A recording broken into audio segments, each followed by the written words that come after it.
No one is shy about everything, nor is anyone brave about everything. So don't feel different or inferior because you have moments of insecurity.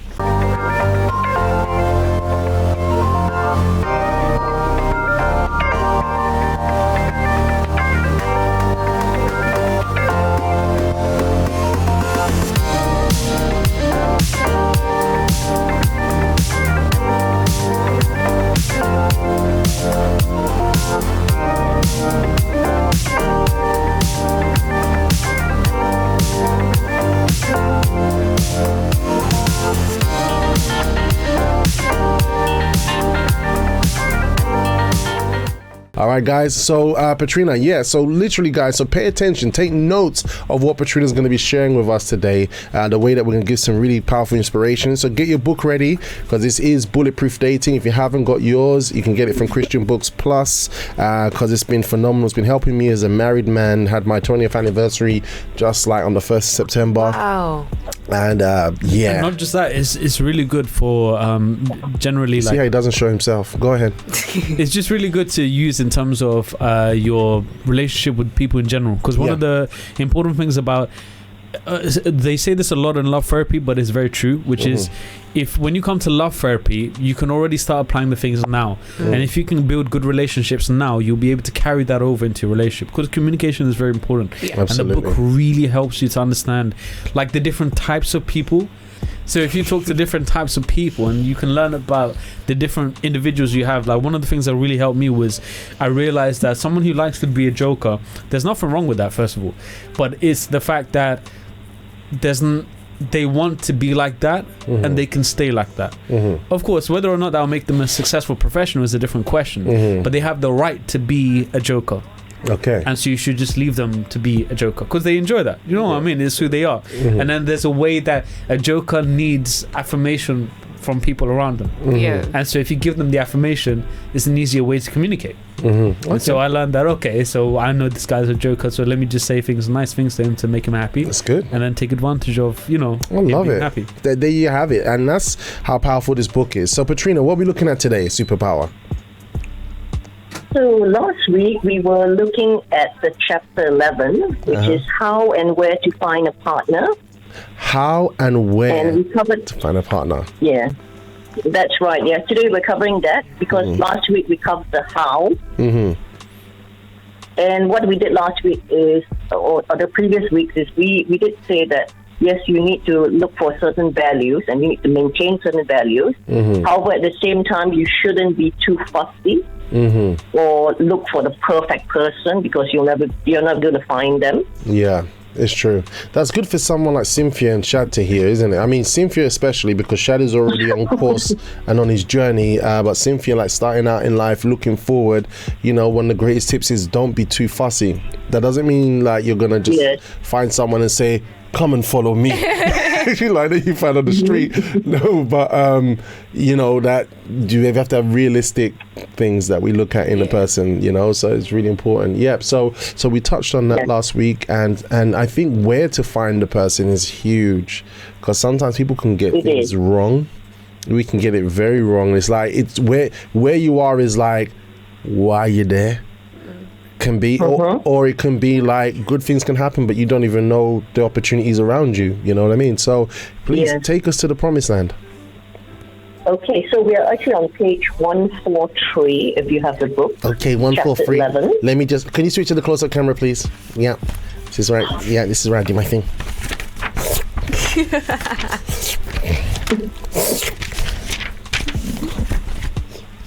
Okay, I'm ready, Petrina. I'm ready. Okay. So there's actually no secret. It says there's no fixed address where someone can find a boy or girlfriend. Okay, so there's no fixed address. There is no fixed address where someone could find a boyfriend or girlfriend. Okay, yep. That's right. So what the book is saying is that you really should start like closer from home, from your friends, people that you know, the circle of people that you're mixing with. I mean, it says, some people might hear that and they might cringe a little bit. It depends on their circle of friends, I suppose. Yeah, I mean, like, how old are you now? 18. 18. I was going to say 18, okay. Okay, so we're going to give you some time, child, okay? Well, like, what I'm saying is like, just on that line alone, because yeah, I'm just saying, like, because I remember, like, with me, where did I find my wife? I found my wife right where I was. And until a service actually opened that up for me, it was in the service. Pastor Bruno was doing the service. I ended up in a therapy of love by accident. I didn't want to be there because I wasn't interested in having a relationship or having a love life. I'm too happy being single, right?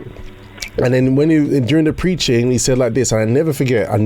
He says, maybe the person that your God has for you is right there next to you, and everybody can see, but you can't see.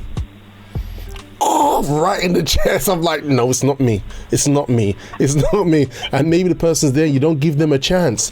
Oh, it's not me. It's not me, God. It's somebody else. But you know what I mean? So the person was close by and I didn't realize it at the time. Yeah, I just thought I've shared something of my life. Yeah, that's absolutely true, because I understand that most of younger people. Yeah. Yeah, most of the young people, especially they are in like groups like BYG, they will actually find their potential partners there. It's true. That's very true. I noticed that, especially from our generation. That's kind of the thing that's happened. And those that kind of went through the process. That's true. It's a good point. Yeah. Sorry, continue. Sorry. Most of the time, is you will actually find the person when you're least likely to be looking for them in that sense. Mm-hmm. So what the book is saying is that you need to be more relaxed and spontaneous. Mm-hmm. Allow yourself to start a friendship and be a good friend. Mm-hmm. And also maybe get out of the triangle and grow your circle of friends and contacts. Okay. Because sometimes you may just be in that specific circle of friends. Mm-hmm. That's true. And if you find that that's not the appropriate circle of friends, then you need to obviously expand your circle of friends and contacts. Yeah.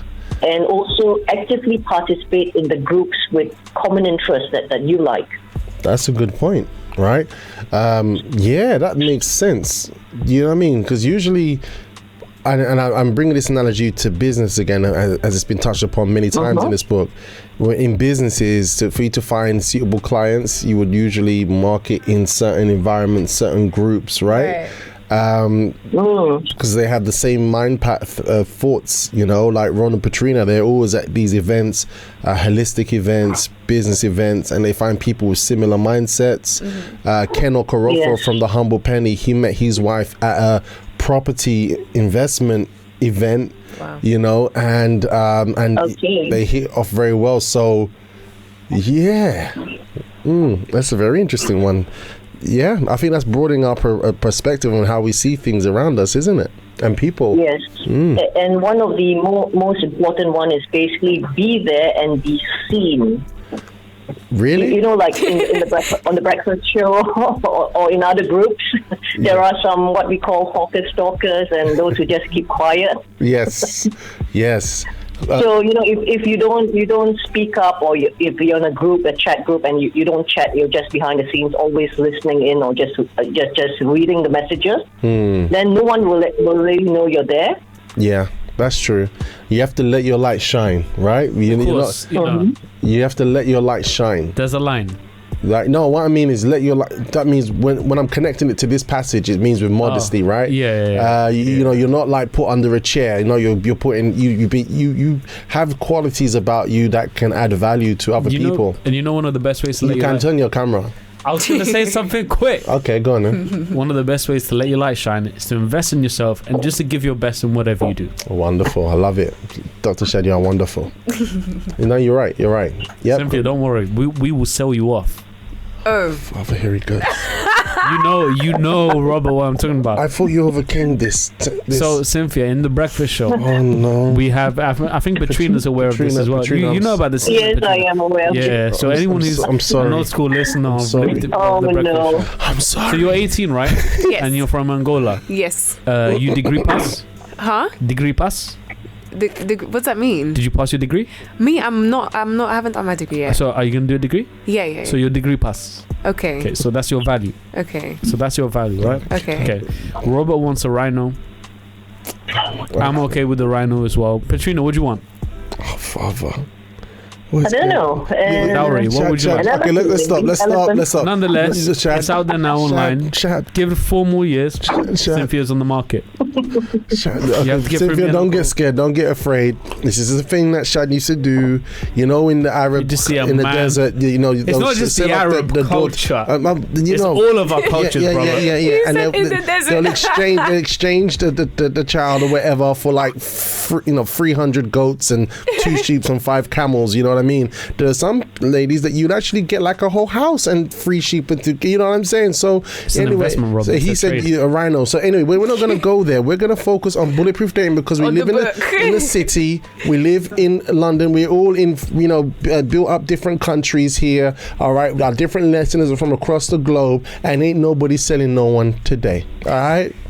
Not today. Okay, Petrina, continue, please. Okay, so when it talks about being there and be seen, some people may say, "Oh, I'm shy," right? Mm-hmm. However, just remember that shyness is a label placed on us either by others or ourselves. Very true. Very true. It's a habit of caring too much about what others think about us. Cynthia, what are your thoughts on that? I agree. I used to consider myself really shy. So what she's saying is true. Like sometimes we regard ourselves as the quiet one because other people say that. Yeah. When in reality, you're like, I don't know, like a balloon. You're a balloon. Yeah. So you've got so much to give, to offer, but because of this label, you just kind of stay. Yeah. You kind of like just deflate. Yeah, well, that is not our portion in life. Yeah. Okay. So yeah, definitely. I remember I used to be quiet. Wow. Yeah. And then afterwards, I just... Yeah, and I think, shyness, we were actually talking about it last night. We went out with a group of friends, and we were just talking about childhood days. How, sadly, the things that we might have gone through during childhood may condition our shyness, our level of shyness, in that sense. True.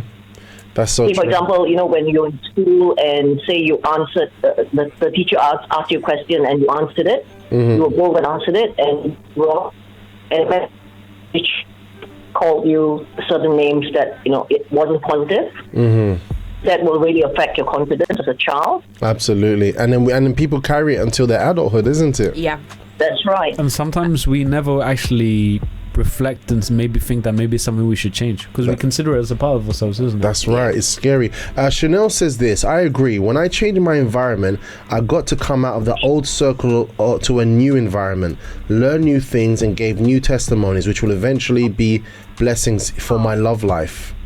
Yep. And Sinead is saying 100% to what you guys are saying. And also Shazad says Shad is talking like back home. Fatima says on the market.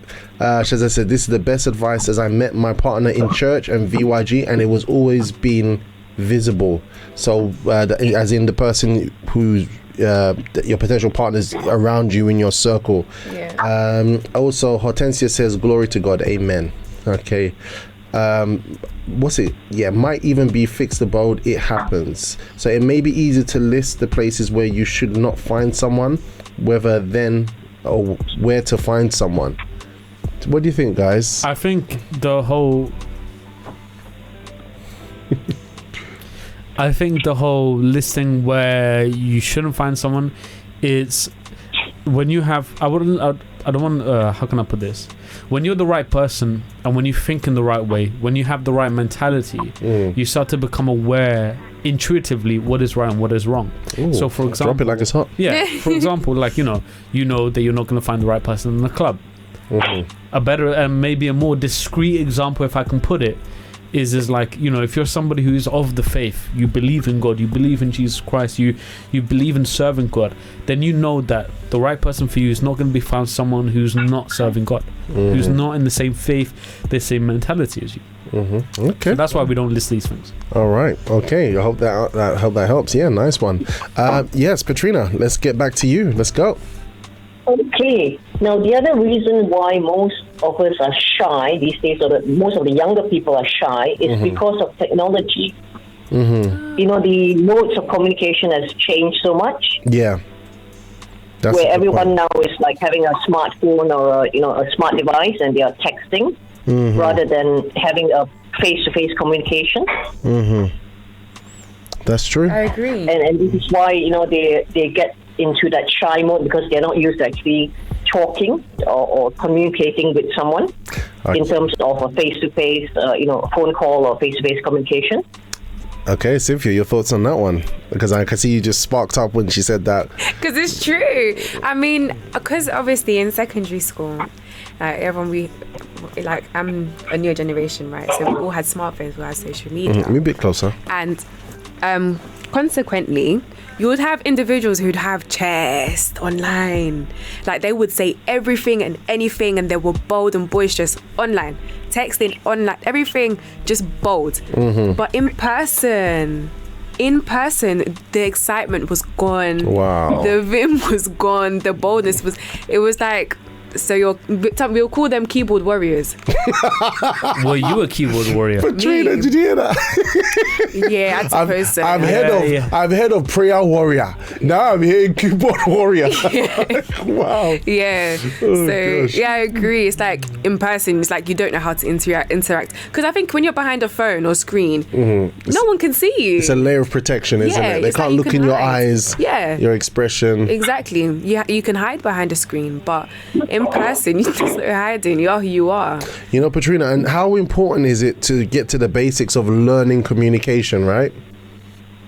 It's very important. Obviously, sadly, with the younger generation, that has totally changed compared to the generation or the previous ones that we've come from. You know, and I think part of shyness is not knowing how to speak. Not knowing how to talk, or the fear of how what you will say will be received. You know what I mean? And but I think once we learn communication, that helps to give us more confidence. Like, when you can see like events or some very posh events, and you got people that hold the room. People that hold people, and you're wondering, what is this person talking about? People laugh at their jokes. People, you know what I mean? It's like there's that person who knows how to, like Ronald, like he just be like, you get what I mean? Everyone like, whoa, wow, Ronald, oh gosh, you got those people, and like if you're not versed, if you're not a natural extrovert, or you're not versed in communication, then you might, always appear shy. Kind of thing. And also coming back to like certain cultures, there are certain cultures there, especially the ladies, we are told, we're not allowed to speak. It's just a man speak, and women are just behind the scenes, doing the housework. I just saw this look in Cynthia's eyes. She knows this. Yeah. What, Cynthia, be careful what you say. Sorry to cut you, Petrina. I told them I'd be here today. So what? Give me an example. What made you say that? Like, I don't know. I feel like with ladies, we learn, we're taught manners, right? And growing up, it's like you need to know when to speak and when not to speak. But sometimes in a different environment, everyone's speaking, everyone's shouting, and you're just there like, I wasn't taught to do this. So, I don't know how to deal with this situation. So this is different. I'm going to have to be a bit more extroverted here. So it's kind of Sunday life. No, I wouldn't say Sunday live. I'd say more social gatherings. Where people at tables talking. Because women can go when it comes to social gatherings, but at home you're taught something different, isn't it? Yeah. And also I think it could be men's insecurity as well, because women can communicate and hold a conversation, and sometimes everyone could have a conversation in a way that overspills in a way that's not suitable. Do you get what I mean? And can be quite uncomfortable. But I think sometimes it's men's security as well to have a woman who's confident to express herself. I think partially it has to do with the fact that women want to speak. Because from a man's point of perspective, men don't speak about women's things because they know what they don't know. Yeah. So for example, like at my house, like my dad just never spoke about female because he just doesn't know. So he won't intervene in those kind of conversations. He won't give his opinion. You know, this sounds like another subject for another new day. You know, it sounds good. Just to catch up with our breakfast show talkers here, we've got a lot of laughing, 100%'s going on. Goldie says we had pen pals. You know, so that whole barrier of communication, and I think even pen pals are a bit more sincere than typing, isn't it, Petrina? Because there's something about the effort of writing something in a pen form to send to someone, which makes you more transparent. Yeah. I don't know what it is. I those are my thoughts. Shazad says, keyboard warrior, I'm taking that. All right. Clive Kaza from I think it's Hong Kong, or Hackney says, laughing out loud. Fatima says, I wasn't a keyboard warrior. Also, when typing, you have time thinking of your answer. While in live, I also end up saying afterwards, you should have said this or that. That's an interesting point as well. That's a very interesting Depends on the generation you're from, though, I must say. Because I think the older, they're more considerate. When you're young, you just, everything comes out. And especially because technology encourages that quick reaction type of thing. So I think, like when you're younger, it's like you just say anything and everything online. Yeah. But then in person, because you're not naturally confident, it's not going to come out naturally. Wow. So. All right, go on, Petrina. So not everyone. So everyone is shy about something. Okay, so everyone note that down. Everyone is shy about something. You're not like the only person in the world, right? Yes. Some people might see me doing the breakfast show and be like, Robert, don't you feel shy? Oh, you're not shy, Robert. Right. Trust me. We've all been there. Go ahead, Petrina. Yes. No one is shy about everything, nor is anyone brave about everything. So don't feel different or inferior because you have moments of insecurity. Now, I know this for a fact is true because we have some circle of friends where these people are like motivational speakers. They are really like speakers who actually speak to thousands of people. And when we meet them, they've actually also admitted that they also have moments of shyness. Yeah. Or they may look like extroverts, to the public. Yeah. But they also admit that they also like to have their own private and personal life. Yeah. Absolutely. Behind the scenes as well. Absolutely. So, like, close up camera, please. Yep. So, there we go. Yeah. So look. So listeners, don't feel awkward, right? Don't be like that feeling of awkwardness or shyness, like you're the only person in the world. The problem comes when we allow that shyness to control us, and therefore we miss opportunities, including in our love life. Even, sometimes people go to an interview and they can behave so shy, right? With a thought that maybe that's them appearing humble at the same time, to lie, to accept the shyness, right? And they miss opportunities. When I decided to approach my wife, guess what? By that time, I'm like, shyness will make me lose opportunities. And also that it says the timid will not enter the kingdom of God. That was the first thing I learned. I'm not going to be timid no more. I don't care. I'm not going to be timid no more. So it was when it came to my wife, even though I didn't know how to approach her properly, because I've come from one environment to a new environment, this was all new to me, I knew that I had to communicate and I had to be bold. So shyness isn't part of us. It's something that might have been labeled on us. If we feel inadequate or we feel like, don't worry, everybody feels that way. Our job is to use our mind and face it. That sound right, Petrina? Yes. Yeah, that sounds right, yeah. So just to conclude on this chapter, says that the most potent cause of shyness is what we already discussed. It's the fear of rejection or something that may have happened to us in the past.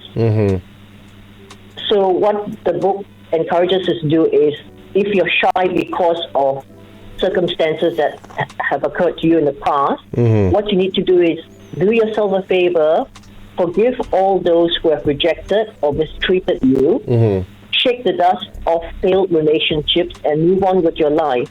And you will feel a ton lighter. Wonderful.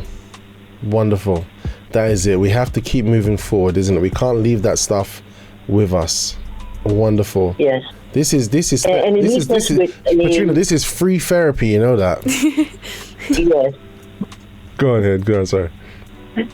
Okay, so it leaves us with a sort of like a homework, a task you can do. It asks us to write on a circle on a piece of paper, draw your social circle. That's what they call it. So it says write your name in the center of the sheet, and write down the names of the people who are closer to you and those whom you are in frequent contact with. Okay. And then expand the circle by writing the names of those with whom you have less contact. Okay, so circle with your name on it. Write the names of those people closest to you, close to that circle. And then likewise, further out of the circle, those who you're not in common contact with. And then you need to question, how good are these friendships? Do you need to put any towards an end? Or on the opposite side, you need to pay attention to some others. Wow. I think that's a good exercise. Yeah. Right? Yeah. We clean our emails, we clean our Facebook sometimes, but you know what? Sometimes we just need to look at that just social circle at the same time, isn't it? This is powerful. And this applies to basically everything in life as well. You know, we need to constantly review our circle of friends. Yeah, you know, I can honestly say that, I have my immediate circle of friends. And because not everybody's the same in your life, you know, and being you know, being in a person of God who loves God, you know, we love everybody, you know, but there are those that we do not keep close to us, or we can be with them for a very short amount of time. Do you know what I mean? Because you know, and there are people that we just can't be around if we're going to improve our lives. So I think this is great. Working from the inside out, a fantastic strategy, a fantastic one. Also, Nadine Iron says, good morning, everyone. Nice to have you with us, Nadine. All right. I think that's a good piece of homework, guys. We're going to leave that with you. Okay. Is there anything you want to add, or is that's it for now? That's it. That's it for now. Excellent. So what we're going to be looking at next week, Petrina? Next week, we're going to be talking about whether it's really easy or difficult to have a committed relationship.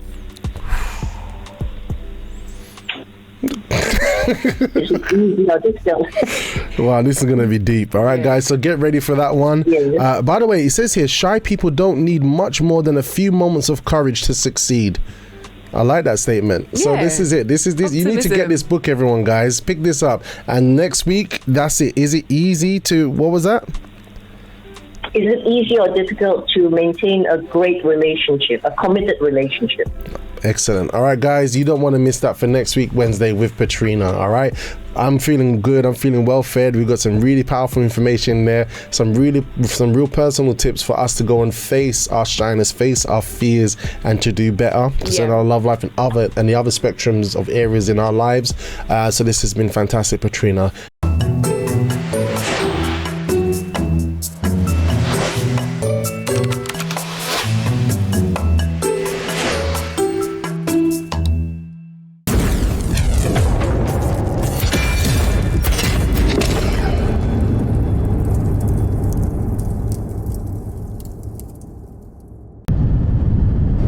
You are on the globe, start your morning right, Monday to Friday from 6:30 a.m. to 8 a.m. UK time. Join Robert Ashite and Hercules, your man of sound. Connect online Monday to Friday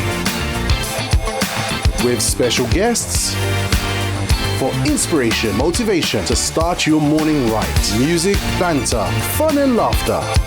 Connect when you start your mornings with The Breakfast Show. Only on libertyradio.co.uk. That's right, The Breakfast Show is back. libertyradio.co.uk from 6:30 a.m.